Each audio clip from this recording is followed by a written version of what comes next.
Assalamualaikum warahmatullahi wabarakatuh.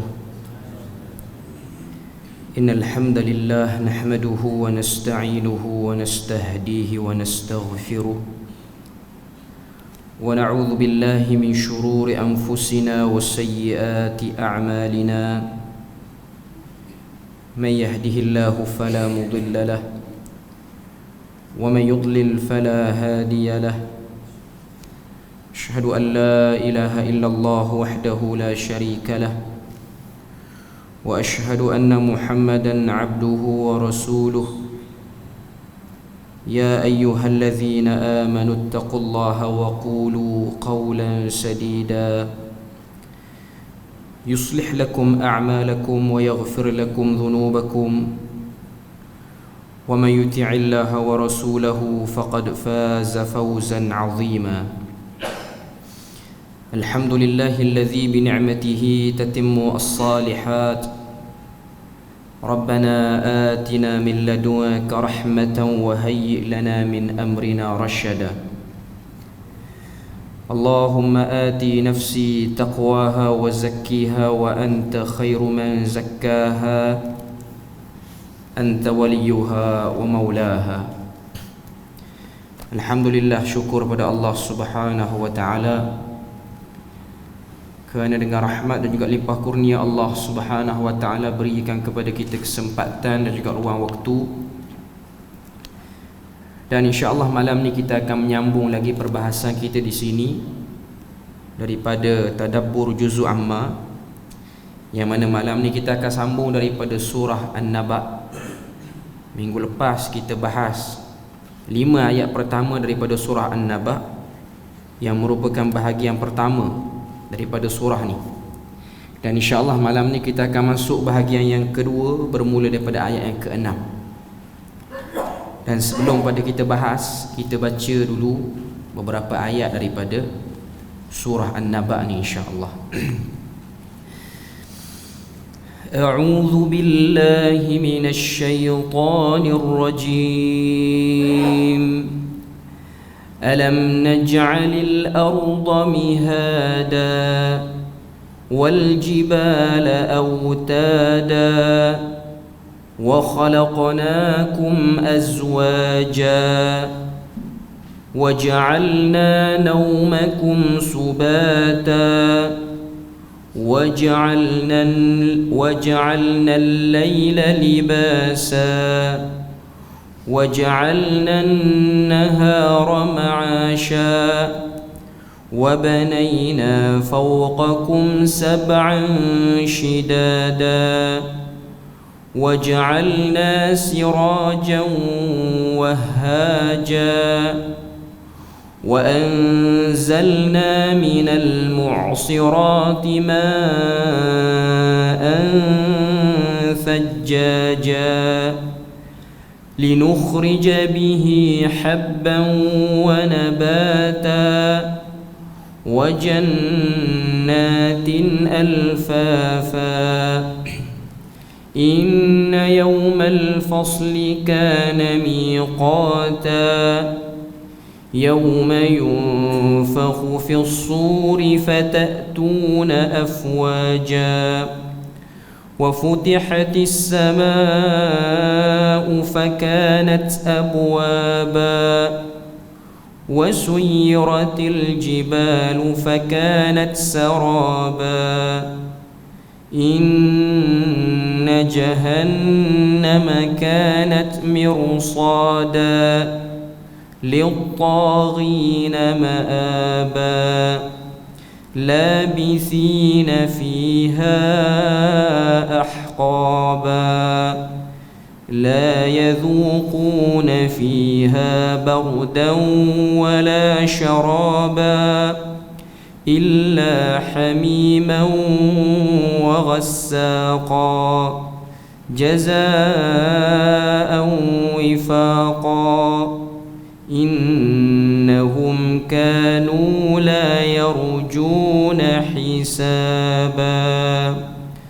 Sadaqallahul azim. Ayat ke-6 sampai ayat yang ke-27 daripada surah An-Naba. Kita tengok dulu perbahasan ataupun terjemahan daripada ayat yang ke-6. Allah Subhanahu wa taala sebut pada ayat yang ke-6, alam naj'alil arda mihada. Mengapa kamu ragu-ragukan kekuasaan kami menghidupkan semula orang-orang yang telah mati? Bukankah kami telah menjadikan bumi itu terbentang luas sebagai hamparan? Wal jibala autada, dan gunung ganang sebagai pancang pasaknya. Wa khalaqnakum azwaja, dan kami telah menciptakan kamu berpasang-pasangan. Wa ja'alna naumakum subata, dan kami telah menjadikan tidur kamu untuk berehat. Wa ja'alna al-laila libasa, dan kami telah menjadikan malam dengan gelapnya sebagai pakaian yang melindungi. Wa ja'alna an-nahara ma'asha, dan kami telah menjadikan siang dengan cahaya terangnya masa untuk mencari rezeki. Wa banayna fawqakum sab'an shidada, dan kami telah membina di atas kamu 7 petala langit yang kuat kukuh. Wa ja'alna sirajan wahhaja, dan kami telah mengadakan matahari menjadi lampu yang terang benderang cahayanya. Wa banayna fawqakum wa anzalna minal mu'sirati ma'an thajjaja, dan kami telah mencurahkan ataupun menurunkan dari awan air hujan yang mencurah-curah. Linukhrija bihi habban wa nabata, untuk kami keluarkan dengan air itu biji-bijian dan tumbuh-tumbuhan. Wa jannatin alfafa, serta kebun-kebun yang subur bertaut-taut pokoknya ataupun pohonnya. Itu terjemahan daripada ayat yang ke-6 sampai ayat yang ke-16. Kita baca tadi bermula ayat yang ke-6 sampai 27. Okay. Cuma kita nak bahas bahagian kedua malam ni. Bahagian pertama ialah ayat 1 sampai ayat 5. Okay. Sebelum pada kita masuk kita bahas, kita cuba ingat balik apa yang dah kita bahas pada minggu lepas, permulaan ataupun mukaddimah ayat yang ke-5. Seperti mana yang dah saya sebut, ayat 1 sampai ayat 5 ni Allah Subhanahu wa taala sedang mengeluarkan kecamannya. Para ulama sebut ayat 1 sampai ayat 5 ni Allah Taala mengecam golongan kufar yang meragui kedatangan kiamat.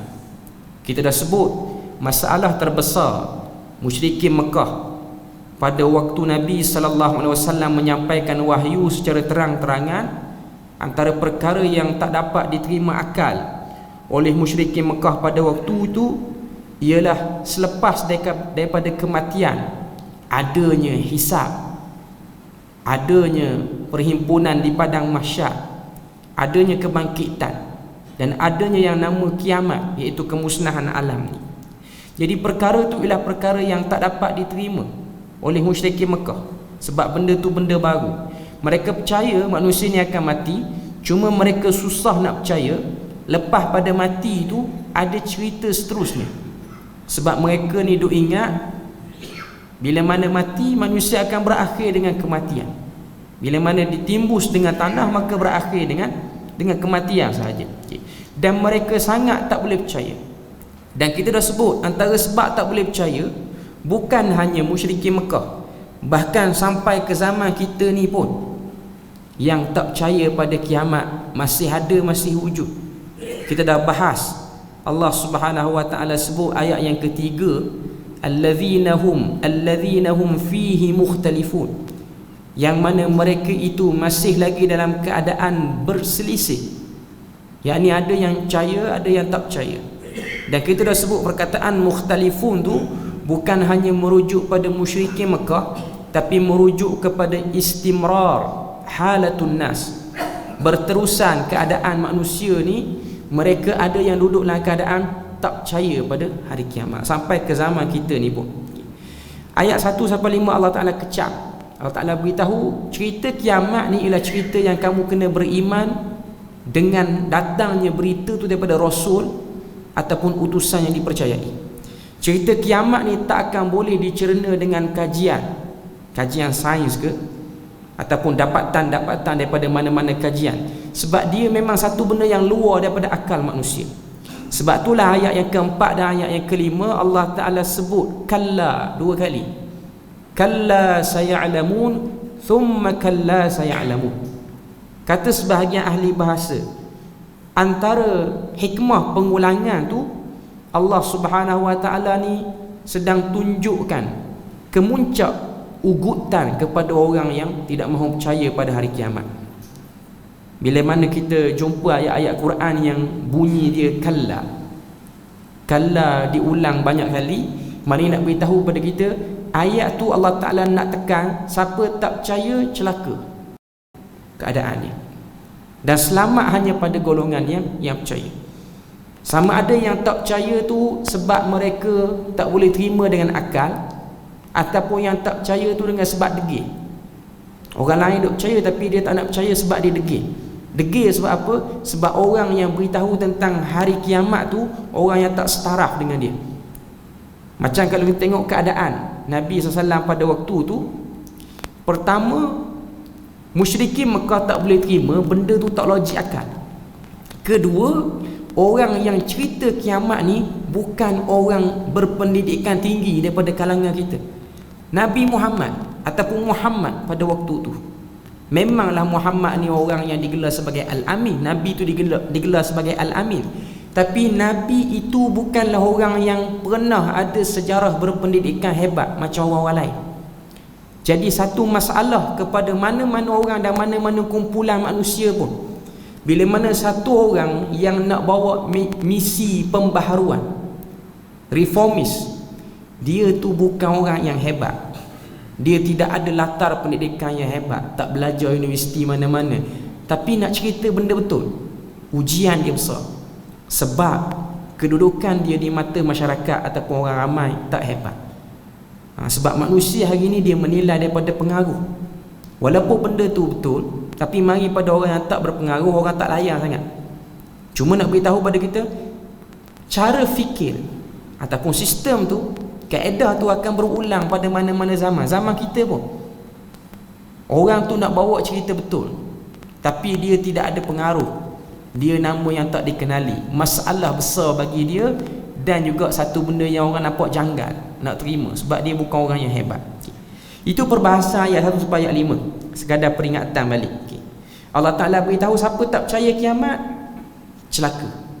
Kalla saya'lamun thumma kalla saya'lamun. Kamu akan tahu dan kemudian kamu pasti akan tahu. Kemudian perbahasan kita pada malam ni ayat yang ke-6 sampailah ayat yang ke-16. Al-Maududi, salah seorang tokoh daripada India, dia ada tulis satu kitab berkaitan dengan tafsir. Dan dia juga terkenal dengan pembahagian. Bila mana dia nak tafsir mana-mana ayat, dia akan bahagi-bahagikan surah tu. Dia nak tafsir mana-mana surah, dia bahagikan surah tu pada beberapa kumpulan supaya senang nak nampak kumpulan ni ataupun perenggan ni nak bercakap tentang apa. Malam ni kita nak bahas ayat 6 sampai ayat yang ke-16, mewakili bahagian yang kedua daripada surah An-Naba ni. Kita dah sebut sebelum ni, surah An-Naba ni dibahagikan oleh para ulama pada 5 bahagian. Kita dah habis bahagian pertama 1 sampai 5. Sekarang ni nak masuk bahagian kedua 6 sampai 16. Allah Subhanahu Wa Ta'ala sebut pada ayat yang ke-6, Alam naj'alil arda mihada. Allah Ta'ala lontarkan persoalan kepada orang-orang yang masih lagi tak percaya kepada hari kiamat. Ayat 6 sampai 16 ni, kata sebahagian para ulama, Allah Subhanahu Wa Ta'ala nak suruh orang yang tak percaya kiamat, dia percaya kiamat dengan kaedah yang boleh diterima akal. Sebab manusia ni dia ada dua jenis. Pertama, orang cerita percaya selalu, cerita apa pun percaya. Yang kedua, dia tak akan percaya sehingga ada bukti. Jadi Nabi Muhammad dah bawa cerita, orang tak percaya. Yang percaya siapa? Orang-orang daripada kalangan sahabat Nabi, waktu yang percaya. Yang tu yang percaya lah.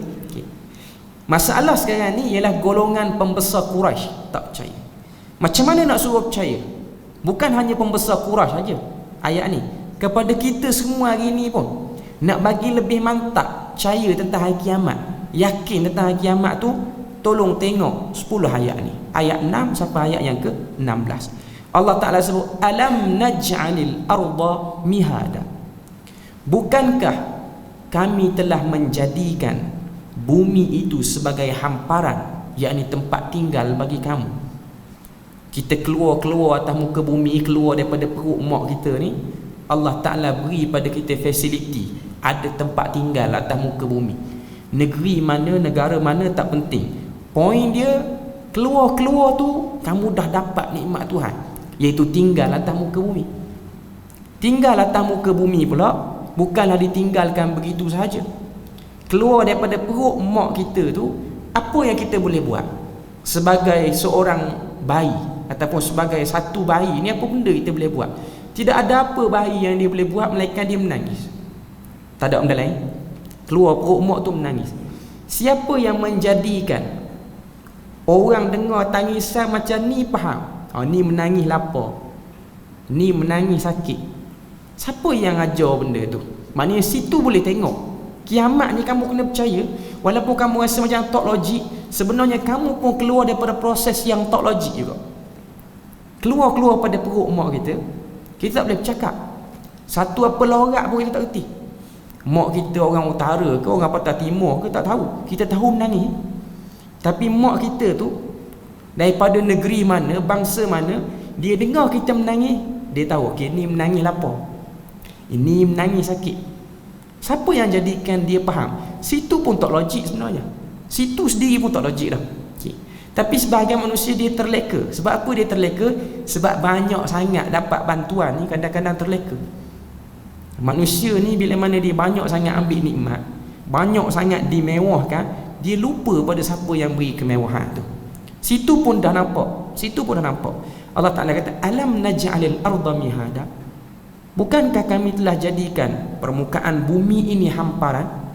Ayat ni tuan-tuan, Allah Ta'ala nak beritahu pada kita, bumi ini maskan. Maskan ni maksud dia apa? Tempat tinggal bagi kita. Manusia ni memang diciptakan untuk duduk atas muka bumi. Manusia ni diciptakan untuk duduk atas muka bumi. Manusia tidak diciptakan untuk duduk pada tempat-tempat lain. Keluar pada perut mak, tempat kita atas muka bumi. Walaupun kita tengok pada penciptaan yang awal, Nabi Adam, dia duduk di syurga.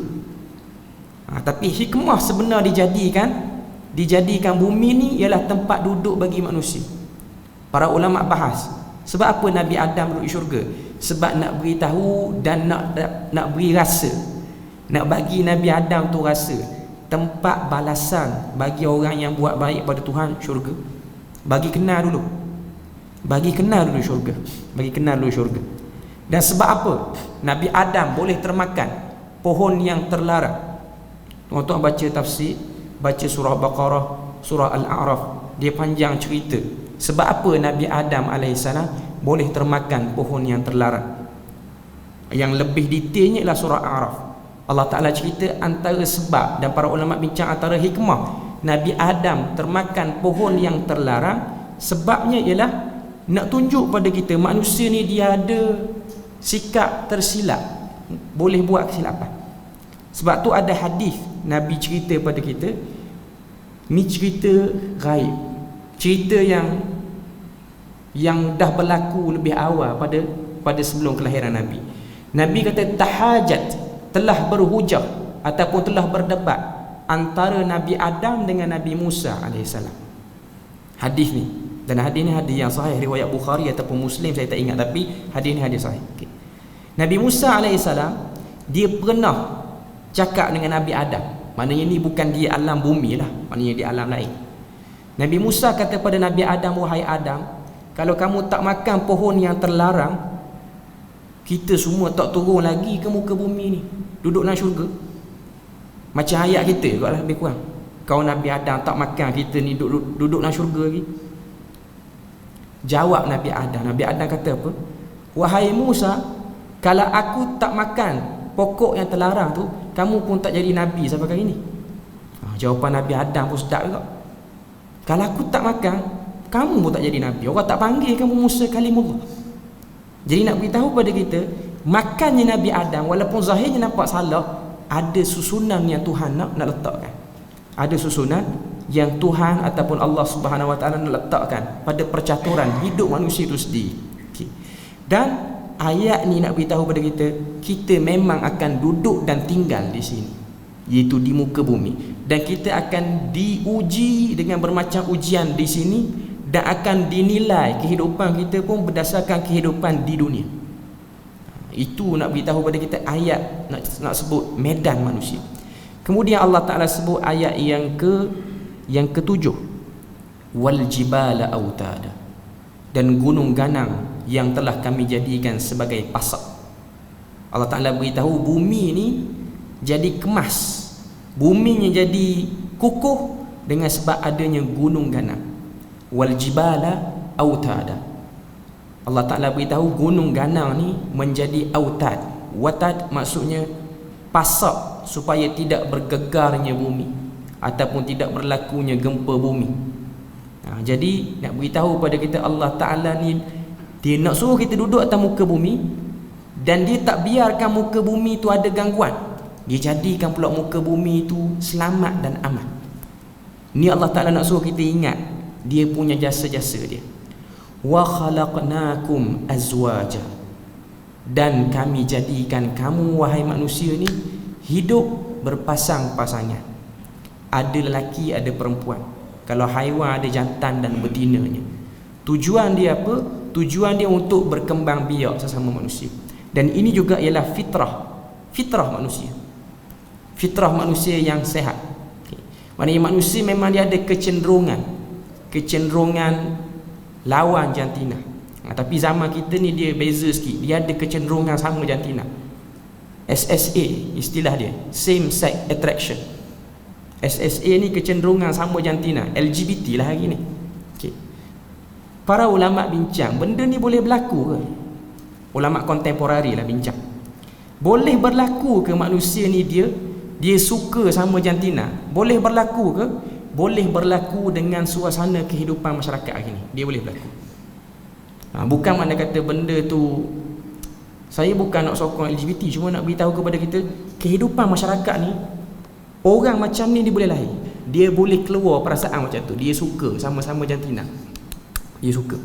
Sebab apa? Sebab suasana manusia tidak meraihkan fitrah ataupun menyusahkan urusan. Sebab tu jadi macam tu.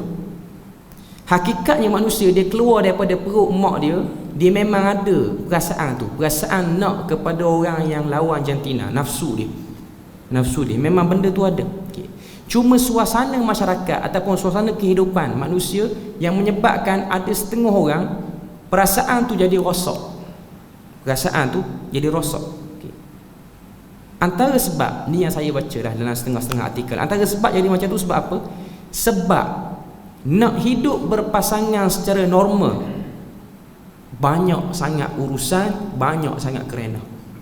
Zaman kita ni tuan-tuan, nak dapatkan yang halal lebih mahal berbanding nak dapatkan yang haram. Kahwin 10,000, zina 100.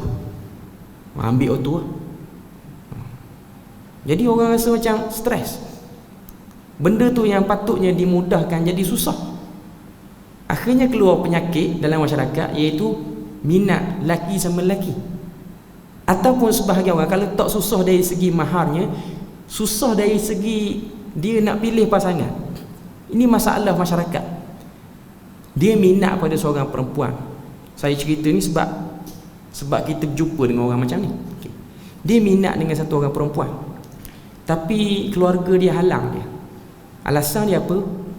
Keluarga perempuan tu pernah ada pertelingkahan dengan keluarga dia. Jadi tak mahu berkahwin dengan orang yang kita pernah bertelingkah. Dan lelaki ni memang dia dah gila bayang dengan kawan tu.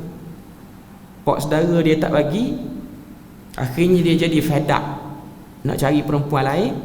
Last sekali dia tukar jadi gay. Macam tu. Jadi kalau isu-isu kecil tu, kita jangan susah lah. Yang balah tu moyang dia. Sekarang ni cicit kena tanggung isu berbalahan tu pembendahan. Akhirnya keluar penyakit tu keluar. Cuma nak beritahu pada kita, benda tu boleh berlaku akhir zaman ni, benda tu boleh berlaku. Benda macam tu boleh berlaku sebabnya Sebab kita sendiri menguruskan fitrah tidak betul. Hakikatnya manusia memang mudah. Nabi sendiri dalam banyak sirah Nabi mudahkan urusan kahwin masyarakat, ataupun Nabi mudahkan urusan kahwin pasangan tertentu.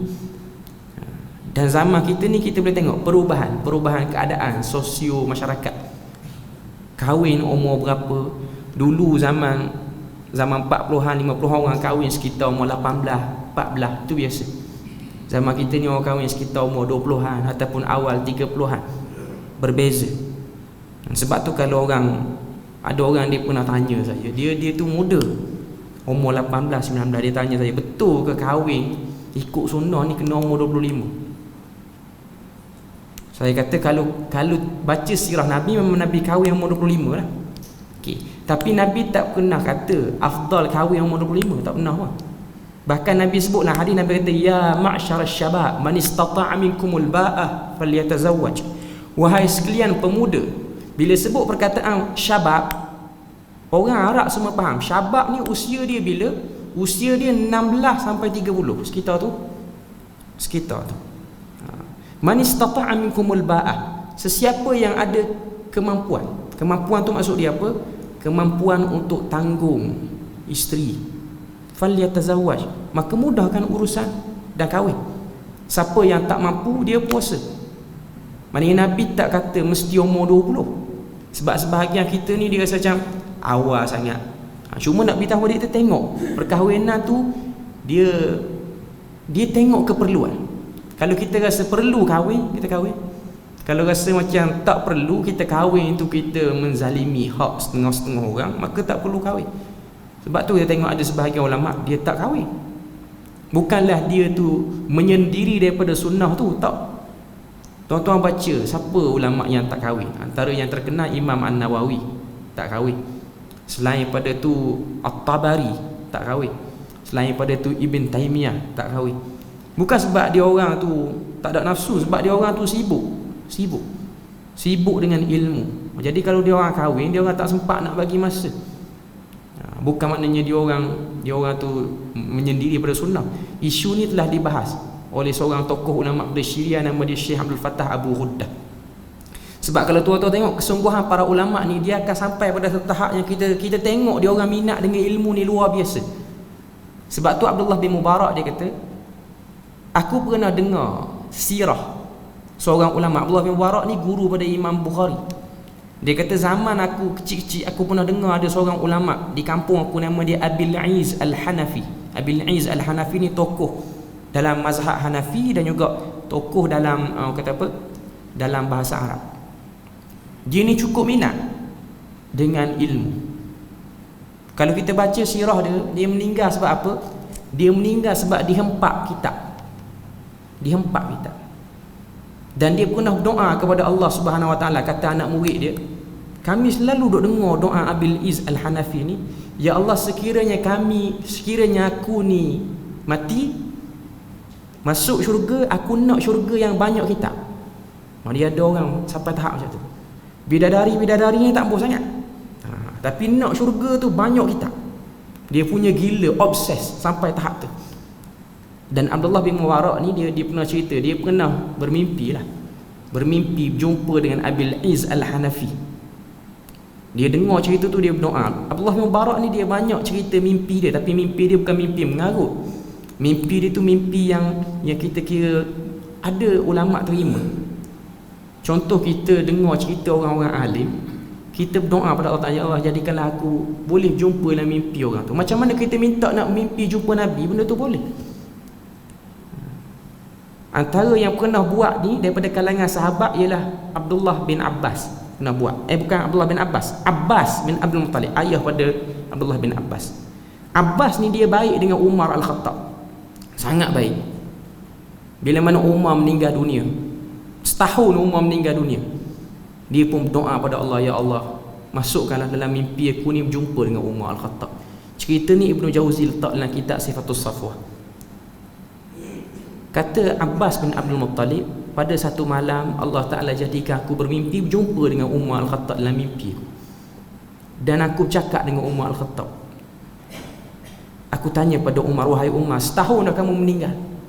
Apa yang kamu rasa? Jawapan Umar Al-Khattab tu tuan-tuan agak apa-apa. Apa jawapan dia? Jawapan dia, Umar Al-Khattab kata, setelah setahun aku meninggal, perkara yang paling kuat aku rasa ialah sakitnya tercabut nyawa daripada jasad. Setahun dah meninggal, kesan cabut nyawa pada jasad tu duk rasa lagi. Dan kita kena tahu, Umar Al-Khattab tu top 10, bukan top 10, top 5 syurga. Kata Abbas, Umar sebut yang tu dalam mimpi. Umar kata setahun yang lepas dah aku meninggal, hari ni duk rasa lagi sakitnya tercabutnya nyawa daripada jasad. Kita tengok Umar Al-Khattab, cerita Umar Al-Khattab, dan Nabi pernah sebut dalam banyak hadis. Nabi kata kalau ada Nabi, maka Umar Al-Khattab paling layak nak jadi Nabi. Kalau ada Nabi lepas aku. Kalau kita hari ni kita rasa macam tak sakit mana kot, silap besar kita. Okay. Umar Al-Khattab yang top 3 tu, top 3, Abu Bakar, Umar, Ali, 10 orang dijamin syurga. Ini top 3 punya ahli syurga. Setahun meninggal duk sakit lagi. Setahun meninggal duk sakit lagi. Dan benda ni diterima oleh para ulama. Antaranya terima ialah Ibnul Qayyim dalam kitab dia Ar-Ruh. Berhubungnya orang mati dengan orang yang hidup boleh. Boleh. Tapi tidak menolak juga ada yang mengarut. Boleh jadi juga yang mengarut tu. Yang mengarut tu maknanya mari beri zikir, beri apa, boleh jadi yang tu. Bahkan kata Imam Al-Ghazali zaman dia lagi hebat. Dia pernah jumpa dengan satu orang. Orang tu orang alim, orang saleh, orang warak, bukan orang alim, orang ahli ibadah. Dia pergi dekat Imam Ghazali, dia kata semalam aku bermimpi aku jadi Tuhan. Oh, dahsyat eh. Tu lagi dahsyat. Maknanya mimpi ni tak boleh jadi ukuran. Cuma kita boleh terima lah benda tu. Kita boleh terima. Mimpi tu kita boleh terima. Sebab cerita mimpi ni Quran pun terima. Antaranya lah mimpi Nabi Yusuf alaihissalam. Cerita tu panjang. Sehingga kata Nabi Yaqub kepada anak dia Nabi Yusuf, la taqsus ru'yaka ala ikhwatika fayakidu laka kaida. Nabi Yusuf kata aku telah melihat 11 bulan dan bintang, 11 bulan, 11 bintang, bulan dan matahari sujud pada aku. Kata Nabi Yaqub, jangan cerita pada adik-beradik kamu. Maksudnya apa? Sampai satu masa nanti orang akan muliakan Nabi Yusuf. Cuma kata sebahagian para ulama, mimpi ni kalau dia betul, dia punya nak menjadi mimpi tu ambil masa lama. Macam cerita Nabi Yusuf tu, dia tengok 11 bintang, matahari, bulan, hormat pada dia. Maksudnya apa? Sebelah bintang tu ialah sebelah orang adik-beradik dia, mak dan ayah dia, akan dihormati.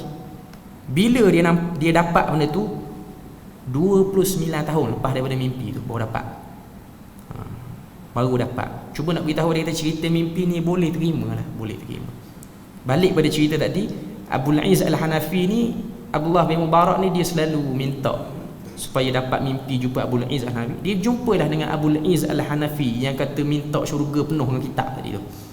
Dia kata aku mimpi, dalam mimpi aku melihat satu kawasan penuh dengan rak-rak kitab, tak ada benda lain.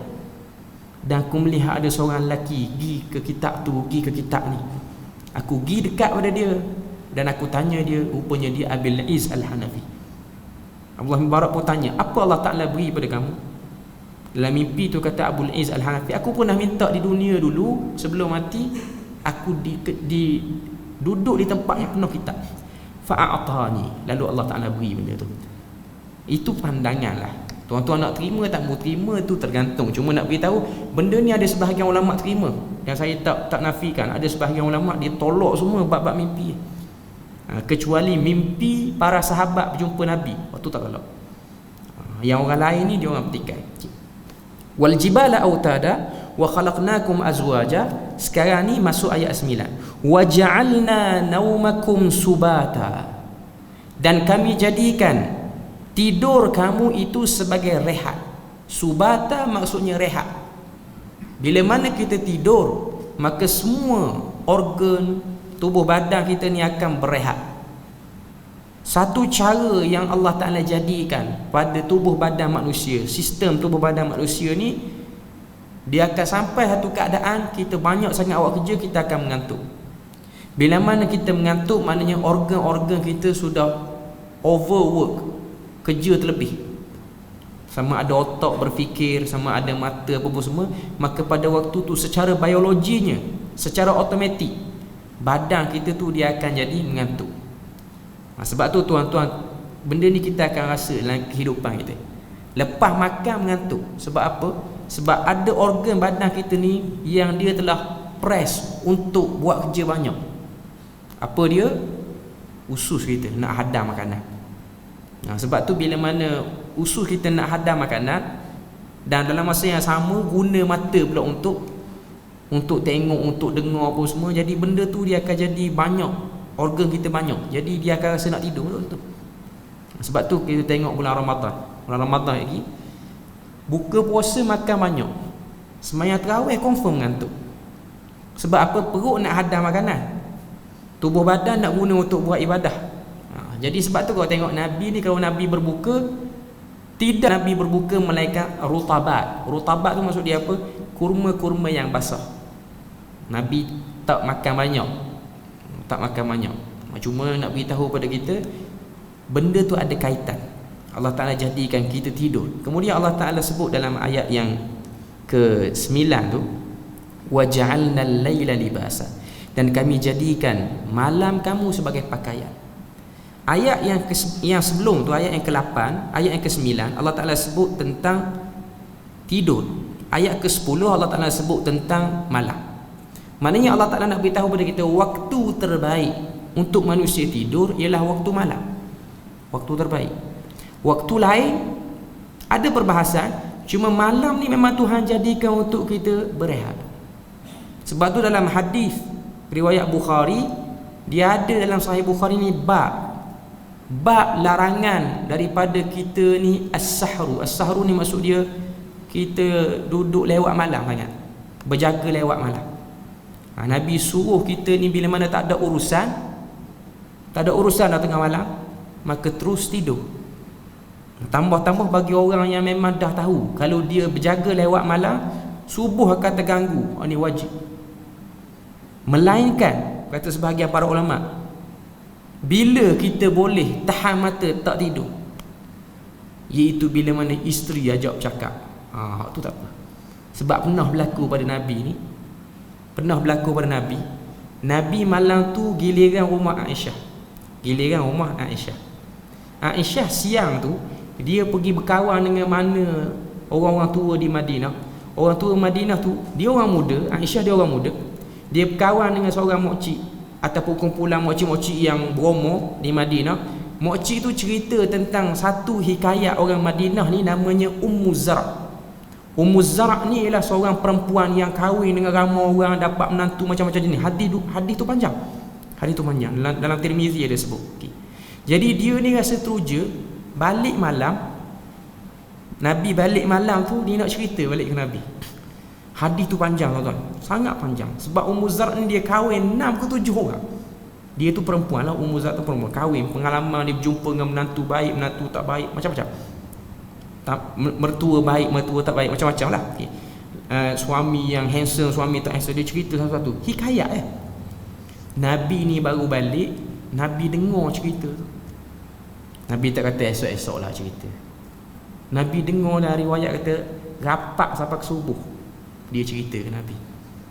Jadi para ulama kata kalau nak bersembang dengan isteri, siapa tak tidur malam pun tak apa. Tapi sebahagian orang dia kata kok tu paling tak sedap lah. Sembang dengan geng juga baru sedap. Kedai kopi juga baru makan sikit kata.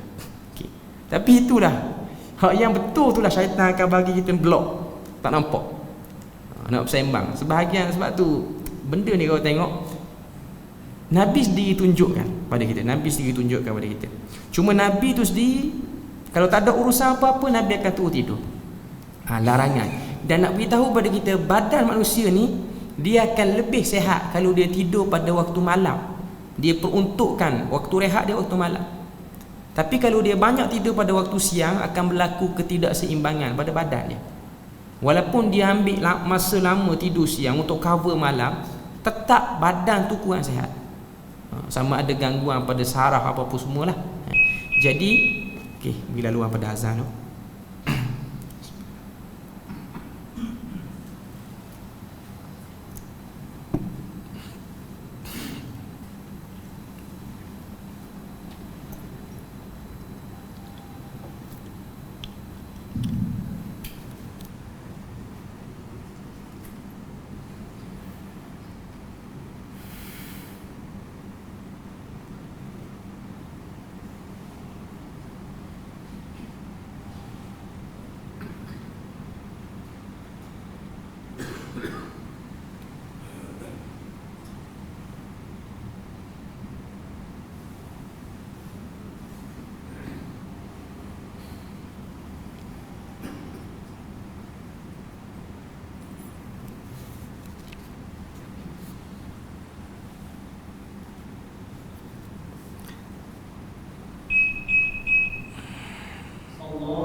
Kita sambung balik ayat yang ke-10. Allah Ta'ala sebut waja'alna al-laila libasa, kami jadikan malam itu sebagai pakaian.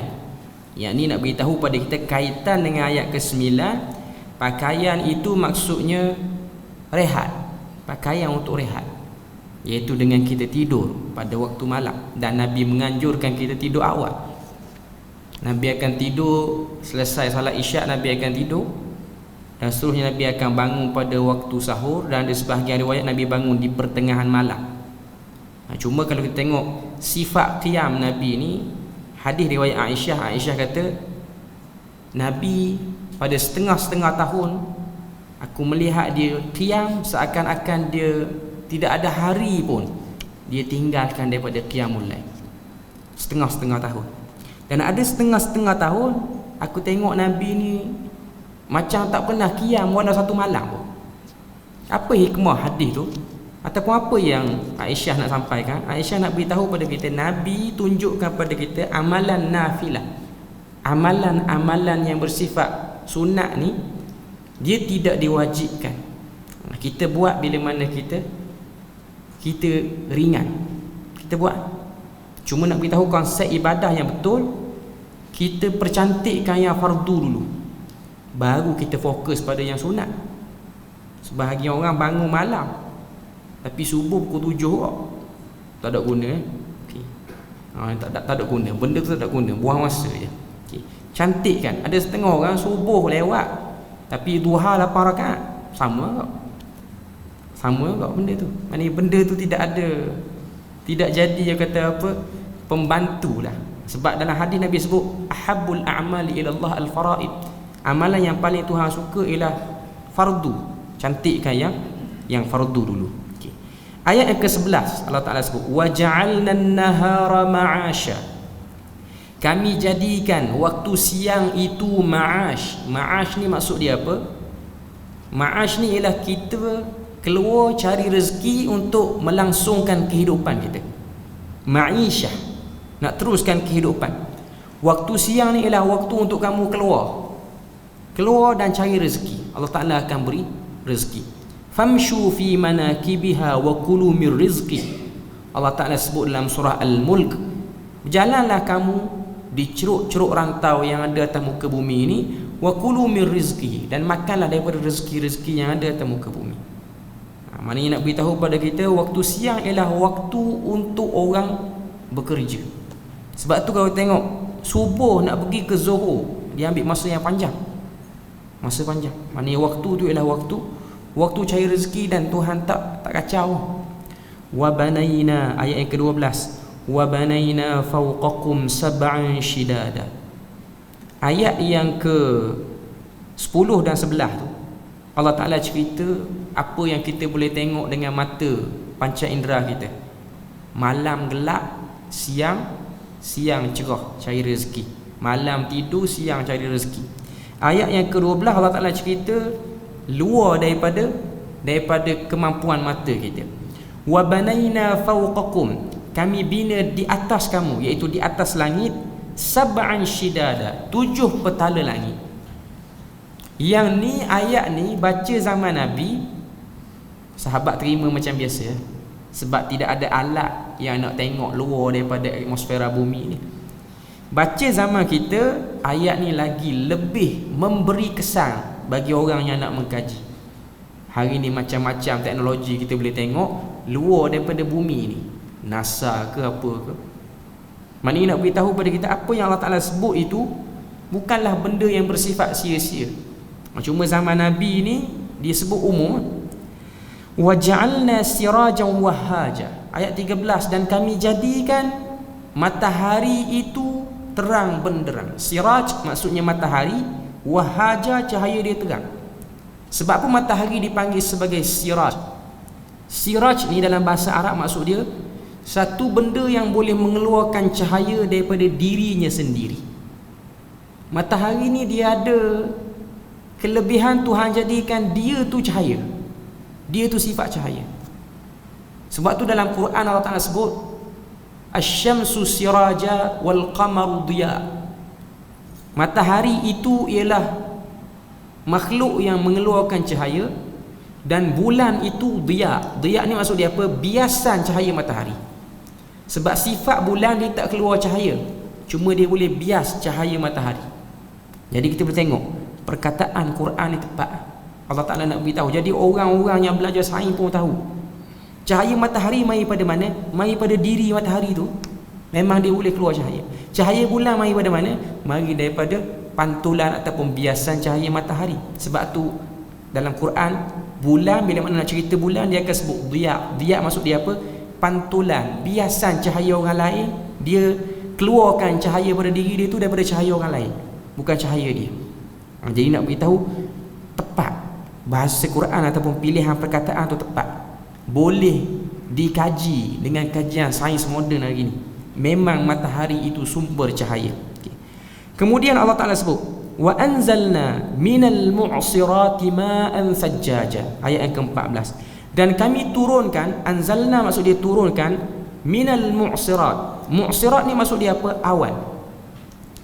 Awan, kalau kita belajar perkataan mu'sirat, sesuatu yang diperah. Kita dah sebut sebelum ni, awal-awal saya kuliah sini, tafsir surah Al-Asr wal Asr. Perkataan ain, sad dan juga ra, asara dalam bahasa Arab maksud dia perah. Sebab tu jus buah-buahan orang Arab akan panggil asir, air yang diperah pada buah tu. Jadi awan ni dia bawa air sampai satu tempat, dia turunkan air. Maknanya awan ni dia macam dia perah air yang diambil pada satu tempat pergi ke kawasan tu. Maknanya kalau kita tengok dari segi bahasa Quran ni, kita boleh nampak orang sains pun boleh bersetuju benda ni. Boleh bersetuju. Sebab sifat awan ialah dia bawa air daripada mana-mana tempat, dia turunkan hujan, dia perah hujan tu ataupun air tu sehingga turun hujan. Ma'an sajjaja, air yang mencurah-curah. Linukhrija bihi habban wa nabata, untuk kami keluarkan daripada air itu habban. Habban maksudnya benih-benih, biji-bijian, nabata tumbuhan-tumbuhan. Fungsi kami gerakkan awan ke sana kemari ini, tujuan dia untuk suburkan setengah-setengah bumi dan juga tumbuhkan setengah-setengah biji-biji benih. Allah Ta'ala sebut. Kemudian ayat yang ke-15, ayat yang ke-15, ayat yang ke-16 Allah Ta'ala sebut wa jannatin alfafa, dan kami keluarkan daripada air hujan itu kebun yang tersusun, kebun yang banyak. Okay. Jadi kita tengok, okay, bahagian kedua ni sebagai penutup yang terakhir, sebab malam ni saya ada urusan sikit, tak boleh nak lama sangat. Ayat 6 sampai ayat yang ke-16, kalau kita perasanlah, kalau kita baca, banyak kali perkataan na disebut situ. Contoh ayat yang ke-6, Allah Ta'ala sebut alam naj'al. Ayat yang ke-8 khalaqnakum, 2. Ayat yang ke-9 waja'alna, 3. Ayat yang ke-10 waja'alna al-laila, 4. Ayat yang ke-11 waja'alna an-nahar, 5. Na tu saya nak tekan pada na tu. Okay. Ayat yang ke-12 wa banaina, 6. Ayat yang ke-13 waja'alna, sekali lagi 7 kali dah duk bunyi na tu. Okay. Ayat yang ke-14 wa anzalna, kami turunkan daripada awan, 8 kali. Okay. Kemudian ayat yang ke-15 linukhrija, nun tu saya nak fokus pada huruf nun tu. Kalau kita belajar bahasa Arab, nun tu mewakili kepada kata ganti nama bagi pihak yang bercakap. Kita belajar bahasa Melayu pun ada asas ni, kata ganti nama saya dan kami. Kalau orang belajar bahasa Melayu, kita belajar tentang bahasa Melayu, saya, kami, kata ganti nama ketiga. Kalau orang belajar bahasa Arab, dia panggil ni dhamir mukhatab, dhamir ataupun kata ganti nama bagi orang yang sedang bercakap. Kita bahasakan diri kita bila mana kita bercakap dengan orang, saya ataupun kami. Okay. Ayat 6 sampai ayat yang ke-16, 9 kali Tuhan sebut dan Tuhan bahasakan diri dia, nahnu. Banyak kali, 9 kali. Okay. Kata para ulama, hikmah pengulangan kalimah kami sehingga 9 kali pada bahagian kedua ni, tujuan dia apa? Tujuan dia ialah dia merupakan argumen ataupun hujah yang bersifat non-stop, tak henti. Tuhan beri pada orang kafir. Bukankah kami yang buat ni? Bukankah kami yang jadikan ni? Bukankah kami yang jadikan ni? Bukankah kami yang turunkan ni? Maknanya soalan-soalan tu Allah Ta'ala tak minta kita jawab apa. Maknanya kalau kita baca ayat ke-6, alam naj'alil arda mihada, bukankah kami yang jadikan bumi itu dihamparkan? Tuhan tak suruh pun kita jawab lepas pada ayat tu. Ya, betul, tak suruh. Kalau kita jawab, kita tak cerdik sebenarnya.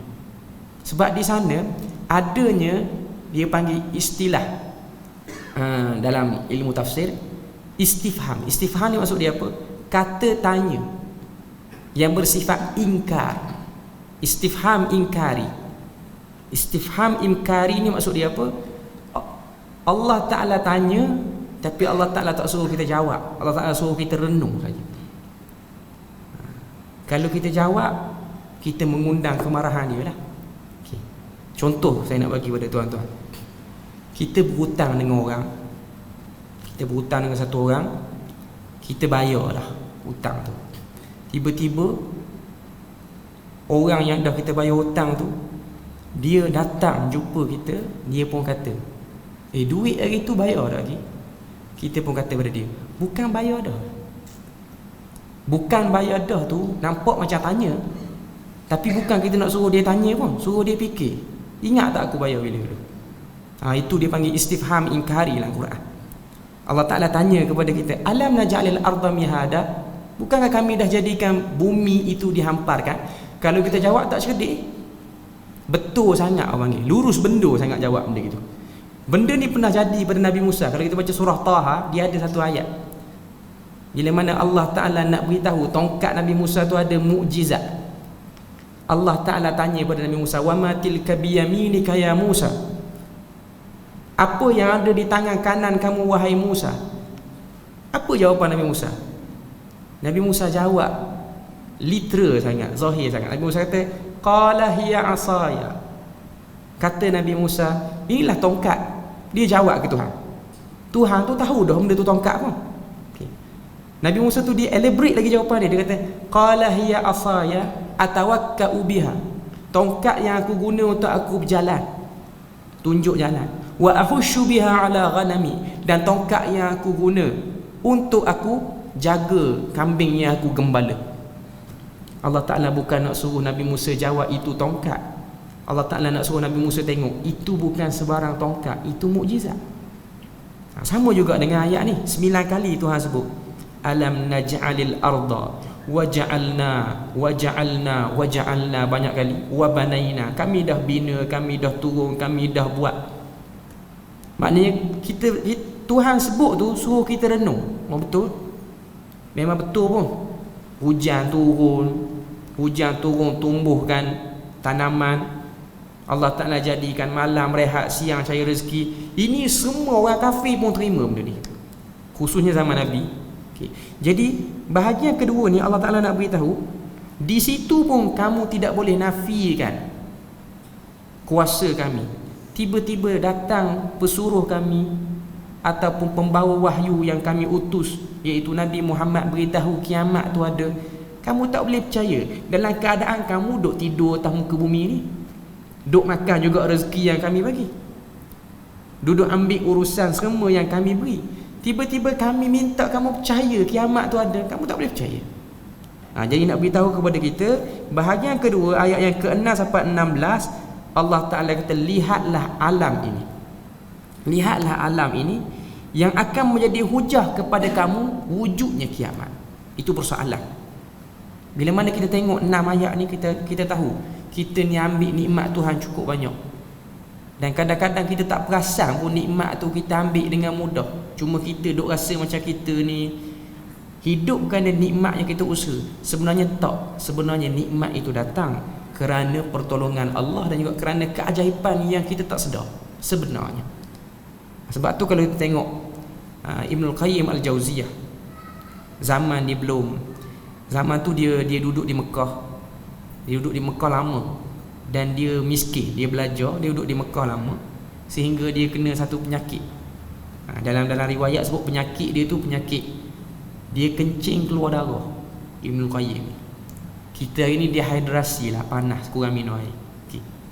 Pada waktu tu dia kurang apa benda ni, kurang duit apa semua, dan dia ni duk rasalah sempitnya hidup, tak ada duit, tak ada apa, rezeki ni payah. Sehingga Allah Ta'ala jadikan dia perasan seekor burung ambil makanan manusia lah yang ada di Mekah tu. Jadi dia tu mari nak ikut burung tu, ambil makanan tu. Burung tu terbang sampai ke tempat, sebab burung tu terbang pelik, dia terbang rendah, bukan macam burung lain. Terbang rendah, dia ikut burung tu, dia ikut. Rupa-rupanya burung tu singgah di satu sarang tu sarang ular, seekor ular yang buta duduk situ. Jadi burung tu dia berikan makanan. Dia kata, aku taklah seteruk ular tu, buta, tapi Allah Ta'ala sampaikan makanan pada dia. Jadi aku yang celek, yang boleh berjalan, boleh apa, takkan Allah Ta'ala nak sekat rezeki sampai tahap tu?